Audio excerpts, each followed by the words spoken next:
So hi everybody and welcome back to our C++ tutorial series for absolute beginners. This is video 245 and in this video we talk about the keyword virtual, which is used in inheritance. For this case we go here to our keywords, we click on virtual here, and the first thing what we realize is we have here two different use cases. One is for functions, which we have to talk in the future, but in this case we are talking about virtual base class specifiers. We click on it and you see we are on the page which I showed you already, which is derived classes. And in this video, I want to go through the syntax here so that we understand the syntax. Our goal is to understand the original paper syntax, and that's why we have to go here through. And let's get started. We start here with the first line, and you can see it says here attribute. We know what an attribute is. It's optional, and it's more an indicator for the compiler. And like this, it's almost not so often used, but when you use it, then you are telling the compiler to do something special most time. All right, and the first example, it says just class and nothing more. How to use this first line example is here. You just make, you have here a base class, then you make a second, in this case a struct, and then you inherit. With how we inherit, we start with a colon. The colon is here not shown. That's interesting because they have write it here on top. So it starts here on top. And then you are writing one of this, what they listed here. So colon and then the base. And this is the first line. We learned already what this means. If there is no access specifier, because normally it should be given an access specifier to make it clear, but if it's not given, then you have to read this sentence here, and it says it goes, when you read it, it defaults to public for classes declared with class keyword struct. Yes, this one is defined with struct, so this one becomes public. Here is an invisible public base.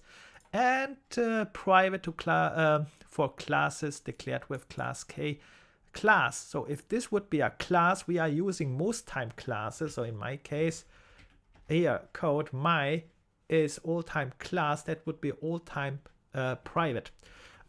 Important is here, don't make the mistake that you watch the base class. This can be different. For example, this could be declared class. This could be struct. And then you watch accidentally here on top and it says, oh, this is class, so this must be private, but if this is struct, it was a public inheritance. So keep this in mind, watch all time where it is declared, not the base. So that's the first line. We have this, go to the next line. Virtual, here is our keyword virtual. We will dive into virtual a little bit more in the next video. Here we learn just the syntax where it appears in the code. All right, so again, attribute, and then we start with virtual, and then the class or declaration type, which we have here. So we just add to this one actually a virtual. Let's see an example here when we dive into. Here are virtual examples, but not this line of code here. I make this one fast on my. So what you can see here, it's almost the only difference is there is no access specifier. So if I delete this one, again, I have my class or whatever, then I say I inherit, and this time virtual. So but you can see again, here is not the access specifier, and if there is no access specifier, again the rule with this one, and the rule says, okay, there is no access specifier, just watch again what the definition is, what the default of this struct or of the class is. In my case here would be, here is an invisible private because this is class. Here would be an invisible public virtual if there was would be a virtual. All right, this one is also clear. The number 3 we already talked all time. That was just access specifier and class declaration type. So you can see that was this one. Let's make it here too. I write here protected, for example, and you have just to know this one is the best way I think to define it, because here you just say what you want, and in this case how you want inherit. And in my last video I showed you this table. You have just to remember this table a little bit. because we know that this access specifiers from this base class are changing dependent on this inheritance access specifier, right? That's very important here, keep in mind. Again, how's we have this. This is very okay. And the next line says the same thing. We add just virtual again. So in this case, we add here. Interesting is I can add virtual in front. That would be number 4. But I can add at the same time virtual after the access specifier. And it's the same. So number 4 and 5 should be the same. Here it says anyway, it's the same. So that's very nice and handy. And that's the use cases. And when we watch this a little bit here in this virtual base class, in the next video, we'll dive here a little bit more into it. You can here see an example. So the example start with a struct B. You can see they are switching here class X because you can, and then again a struct A. So you can see you can switch. You have keep in mind the access specifiers if it's not defined. So here the struct B is our base class, for example, and you can see there is just a variable in it. And if there is, and interesting is here also, if there is no access specifier, we know you have to know struct has all time default public, right? This is public here, and struct default would be public.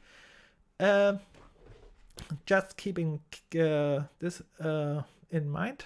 And then you can see here the use cases. You can check this again for learn purposes, how they are used. But what virtual is in detail, again, next time, because I need to explain you exactly this example here. But we can see here something new too. One more new thing. And the new thing is this one. What is that? That here, that thing here, what you see is a multiple inheritance. And the good thing is it's so easy, because if you understand all this kind of stuff here, you have just to apply it here and separate them with comma. Multiple inheritance means you can write again the colon, the base class, and then a commas. You don't have to write like them X, Y, Z. This is the easiest way. You can use again public virtual X or virtual X or just X like them. And then you have to do this all time. Also, with other words, multiple inheritance, you just add it with a comma. Very easy. But this multiple inheritance comes with problems, which we have to talk. And you can see it here. And that's why this keyword virtual is so important, because it has a different, it changed our behavior a little bit. And this is the one which we are going to talk in the next video when we dive into this virtual. And there is one more thing which I want to point out, which is constructor.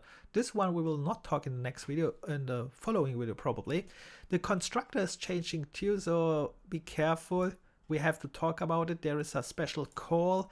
And then there is also a constructor behavior. So if you are creating classes for testing, be aware constructor has also influence on inheritance and some more things. But yeah, step by step we will go through this one. If you understand all things so far, very good. In the next video, like I said, we dive into this one. And if you have any questions, like all time, write in the comment section. See you in the next video. Like all time, have fun. Bye. And see you next.